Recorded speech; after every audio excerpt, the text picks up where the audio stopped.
the amount of times I get told that electric vehicles, yeah, they're fine for city use and short journeys, but you try to do a long journey or go on holiday in one, it'll be a nightmare. But if I was going to do that, I'd probably choose something like this beautiful 1960s VW split screen here and convert it to electric. But today's episode is not about this. It's about a guy that's actually done a fairly similar thing, but gone a different route, if you like. So let's have a chat about that. So what we would normally do here at Electric Classic Cars is take an existing camper, convert it to electric. But that's not what Glyn has done here. What he's done is he's taken an existing electric van and then converted it to a camper. Now, we're going to have a chat about the vehicle first, but stay tuned, because what is really impressive with what Glyn's done here is the adventures that he's had in it. So let's have a chat about the van first. Now, as lots of people out there know, I know nothing about modern vehicles. I'm an old classic car guy. So, Glyn, you're going to have to tell me all about this, because apart from the fact it's got a Nissan badge on the front, what is it?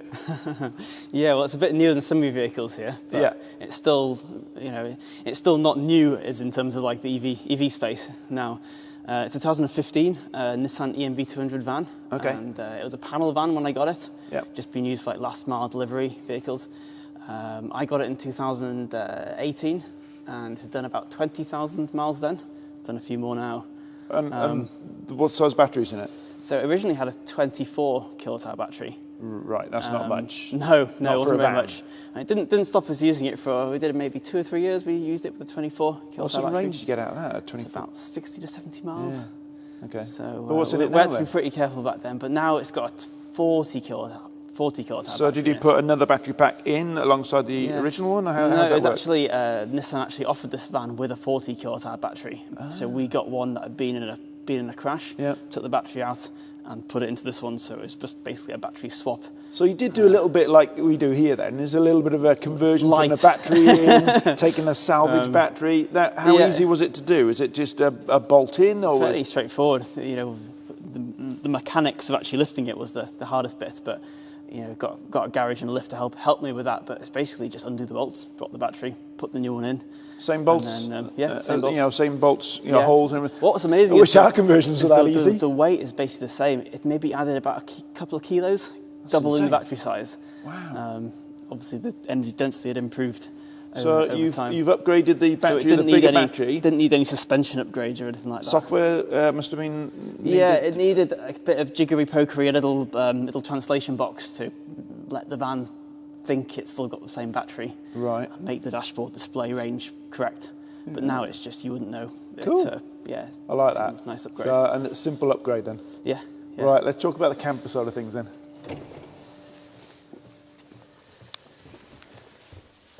It's really comfy in here. I really like it. So tell me about the camper conversion then. Yeah, so we just did a basic camper conversion, standard stuff. Take the bulkhead away, put a swivel seat in, put some windows, rock and roll bed, all pretty standard stuff really, built a cabinet and everything. But I think like the more interesting bits is like the EV specific parts, because there's a lot of advantages for an electric van being a camper. Oh yeah. Because we haven't got a leisure battery, and I haven't got a big gas canister. So having this massive battery, well, for camper van terms, beneath our feet here, we can use that to run the hob where we want to cook. So you've got an induction hob over there for cooking. Induction hob, and that runs off an inverter. That runs off the van's like DC to DC converter, so power does comes from the main traction battery. So if you were going to have that with a 12-volt battery, I've seen them in camp. You need a big thing like that, and you might need 2 or 3 of them, but that's just running off the main. Yeah, so we haven't got high voltage especially battery. in a small van like this. Every bit of space is important. So if we can not have a battery this size taking up space, that's great.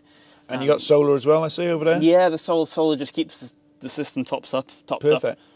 So you got everything you need. You got water, cooking. You got the solar, toilet paper. Perfect. But it's not necessarily the camper conversion that I was most impressed with when I started having a chat with you about. It's the adventures you've had in this thing. Yeah. We've been it's been to a few places. Right. So the last journey that you've just done is the one where I really started following you, which was to Greece, wasn't it? Yeah. So- That was our longest trip to date. I bet it was. That's a long way. In winter. And now, I should also say, this wasn't just a trip to Greece. This was a family trip to Greece. Yeah. So how many people did you have in this camper? Yeah, so it was myself, my wife, our son, and a dog. How old's your son? He's about a year and a half now. Okay, so if you were going to say he was Yeah, 18, so I no, was going to think, where was he on the roof? He's still relatively compact. Cool. He's, All right. He's increasing. So take me through this journey. This journey was last year, was it? Just over Christmas, over right. New Year. So yeah, a few months ago. So very recently, in the last Yeah. 12 months then. And this was obviously with the big 40 kilowatt hour battery pack that's in it Yeah.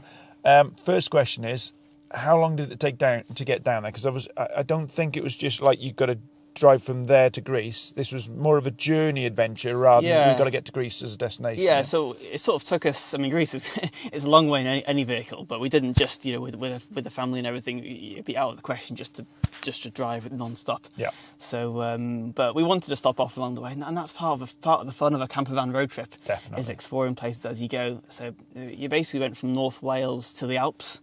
Yeah. Had a few little overnight stops in France, but nothing really to speak of. Then we spent a few days in the Alps, Skiing, doing or? a bit of skiing, Nice. sledging, tobogganing, Bet that sort was of thing, cold. which was cool. Yeah, well, But obviously cold outside, with the heating. warm in the van. Yeah. It's great. It's -6 and outside, but it's like 22 degrees in the van. It's a small space, so it doesn't take much energy to heat it. Once turn the heater on, it gets hot pretty quickly. So how long were you in the Alps for? So in the Alps for a few days skiing. Nice.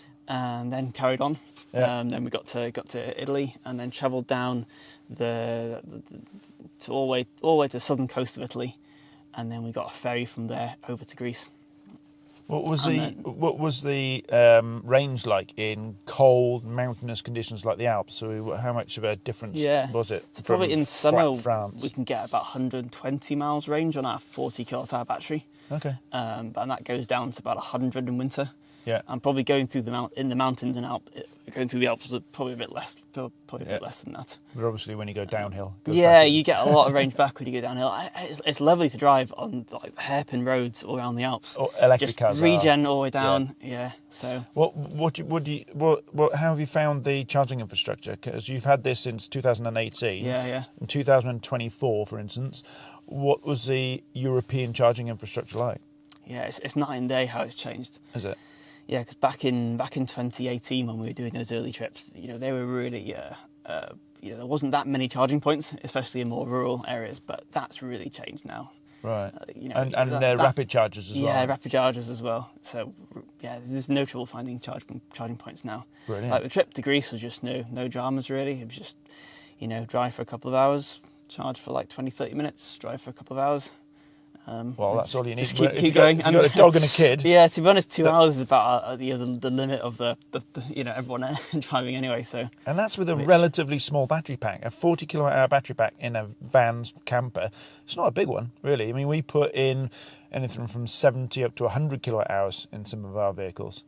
And, that gives you way more than 100-mile range. Yeah. So you've done it in quite a small battery, short-range vehicle as well, and you had no dramas. No, yeah, it's fine. I mean, it's fairly efficient for a van. Obviously, if you try and go at high speed, try and push it, above 70 miles an hour, the range really does plummet. That's the same as any van, really. Yeah. You try it with a Land Rover. Dynamics of a anything over 50 miles an hour, the range just drops You really off the notice cliff. it, but it's the same in any vehicle. But I think you notice it more in an electric vehicle because you're paying more. And so you got down to Greece. So whereabouts in Greece did you go? Right. And then we got into Greece, and then we continued driving then all the way down to basically the southernmost point in Greece. Wow. That's a long way you've done there. Yeah. Do you know what the total distance was of that journey? Yeah, it was about 2,000 miles. 2,000 miles. Yeah. So 4,000 miles there and back then. That's an adventure. And how long did you spend in Greece? It's about a week and a half there. Nice. Yeah. Oh, it's lovely. And then lovely and warm. Went swimming in the sea, rock climbing. Nice. And that's kind of what got me into camper vans was going adventuring, going rock climbing. My first vehicle after I passed my test was a diesel van, which I did a really simple camper conversion, and I had lots of adventures, travelling around the Alps and things in that. But it was expensive, the diesel, and also I didn't really enjoy driving it. Didn't really have it didn't have aircon. It was really bumpy. It was quite underpowered. So I only ever went to like the Alps. Didn't really go any further than that, and actually found it. This is much nicer to drive. Yeah. I can do long trips in this much nicer than the old van. When you say nicer to drive, do you just mean that it's Yeah, smoother smooth and acceleration and like quite peppy acceleration? Yep. You really accelerate up into traffic. For a van, it's pretty amazing. Yeah. Well, compared to my old van anyway, which you'd need like a slingshot to get on the motorway. Yeah, true. And it was all like bumpy and noisy. And so you spent a bit of time in Greece, and then was it just like a complete get back to the UK in one, or was it an adventure going a different route on the way back a bit? Took a slightly different route going back, and going back was always easier because you kind of know where you stopped on the way down. So right. we've repeated a lot of that, but also explored some little places along the way. I'm so jealous. I'd love to do something like that, but I think if I got to probably Calais, me and the wife would probably be divorced by that point, and we'd be putting the dog outside because he does smell a bit. But any other plans for the van, or is it just finished now and just enjoy it? I haven't really changed it since we did the conversion in 2018, apart from fitting some ISOFIX to put the child seat on board. I've not really touched it. It's just quite functional. Just using it and enjoying it. Just the job, just use it as you would any other camper van. Brilliant. Yeah. Now, I just discovered Glyn has got on his phone all the little stats of this journey. So, right, run me through it. So, first of all, you've discovered that we got the miles wrong. So, how many miles was the journey total? Yeah, in total, it was 2,300 miles for the round trip from North Wales to Greece and back. And you've got how many kilowatt hours, the cost of it. So, everybody loves this sort of stuff out there. So, take the guys through all the stats that you got there. What have you got? Yeah, so in total, the whole trip cost us £380 worth of basically of rapid charging, and that includes the energy that we used for cooking and includes all the energy for heating, running because we had the heater on every night. It was winter, so that includes the energy the heater used as well. So average is around 17 pence per mile, and it's around about 52 pence per kilowatt hour of charging. Because obviously the chargers in the UK are quite expensive, but then they're cheaper in Europe and even cheaper in Greece. Right. Okay. We had one or two that were free. So the headline figures are 2,300 odd miles. Yeah. How much was it? For £380. £380. Now Yeah. you said to me that you can get this in a diesel version, so you can get the and diesel. you worked out the price of that. Yeah, so you can get a diesel version of this van. It's called the ENV200. And I got the real world MPG figure from that and worked out how much it would cost in fuel. Go on then. So it'd be £595. So basically £600 worth of fuel. There you go. So yeah. Electric was definitely cheaper. Yeah, almost half the cost really. And a bit more, even with smoother to drive. And more enjoyable to drive for sure. Yeah. Cool. So there we go. If proof was needed, that you can do really long journeys and have adventures in electric vehicles. And I'm assuming you're still together with your wife? Yeah, so far so good. Fantastic. And if you want to find out more about Glyn's adventures, follow him on his YouTube channel. We'll put a link to that in the description. And also he's into heat pumps and energy monitoring. So we'll put all the links to that in the future. Maybe we'll do an episode on heat pumps in the future. I'm really interested in that. And it's about time I started getting one of them at my house, I think. But question to you guys out there. Do you prefer, if you're going to have an electric camper, would you go with a modern electric van and convert it to a camper? Or would you, like me, take an old camper and then convert it to electric? Questions below, or answers below. And the other question, I think, let's give Glyn a little bit of work to do. Anybody out there thinking of doing adventures in electric vehicles, long journeys, wherever, and you want some experienced, answers? Questions below, and I'll get Glyn to answer them for you. So there we go. I hope you enjoyed this episode, guys, and I'll see you on the next one.